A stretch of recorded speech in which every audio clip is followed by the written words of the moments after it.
అర్థం కాని వాళ్ళందరూ ఈ మాటే అన్నారు బాబా గారు.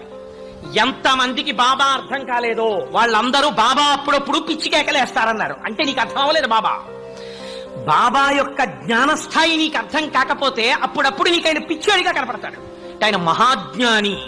అందుకే ఉన్మత్త శేఖరాయ నమః ఆయనప్పుడు శివాంశతో ఉన్నాడు. నీవు చేసేటటువంటి వికృతమైన చేష్టితములు చూసి సంప్రదాయం పట్ల, రిచువలిస్టిక్ పూజ పట్ల మనస్సు నిమగ్నం చేయకుండా, జ్ఞానంతో నిన్ను నువ్వు ఉద్ధరించుకోకుండా నిన్ను నువ్వు కట్టడి చేసేసుకుంటే చూసి అసహ్యించుకుని ఆయన చేసిన కేకలు నీకు పిచ్చిలే కనపడ్డాయి తప్ప ఆయన పిచ్చివాడు కాడు. ఆయన పిచ్చిని అర్థం చేసుకోలేనటువంటి స్థితిని ఇది. అందుకే ప్రపంచంలో మహాజ్ఞానులందరూ పిచ్చివాళ్ళలా కనపడ్డారు.